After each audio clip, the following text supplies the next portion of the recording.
Welcome to MyResearchXpress. In this video, we will learn how to perform a Fourier transform to our data using MATLAB. Let's begin with the data that is included in the MATLAB installation package, the data on sunspot activity over the last 288 years. Let's see the contents of this sunspot data by typing this in the MATLAB command window. We can see that this sunspot data contains two columns with 288 rows. The first column shows the year, and the second column shows the sunspot quantity called the Fourier number.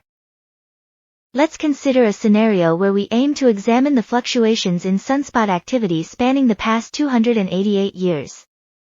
As you may know, sunspot activity follows a cyclic pattern, peaking approximately every 11 years. Let's verify this. Astronomers have recorded a parameter known as the Fourier number for nearly 300 years, which assesses both the quantity and size of sunspots. Now, we will proceed to load and visualize the sunspot data.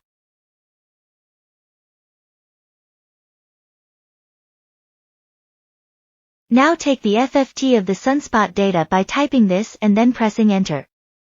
The result of this transformation is the complex vector y.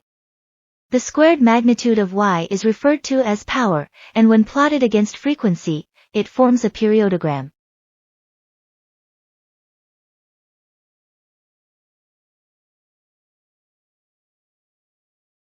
To refine the results, we exclude the initial component of y, which represents the sum of the data, and proceed to plot the updated results. The scale in cycles per year is a bit impractical. Let's plot the data in years per cycle and estimate the duration of one cycle. To facilitate the analysis, we will plot the power against the period, where period is equal to 1 per frequency, ranging from 0 to 40 years per cycle.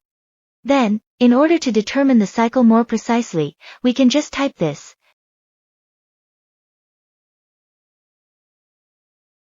This result suggests that sunspot activity reaches a maximum about every 11 years, as mentioned earlier. Also for you to know that all the variables in this example are recorded in this workspace window and you can see their contents one by double-clicking.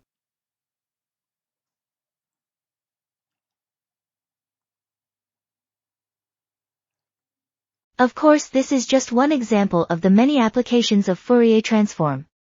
We can apply it to other data that is believed to form cycles or repetitions. Fourier transform is used to obtain the dominant period of the cycle. That's all for this video.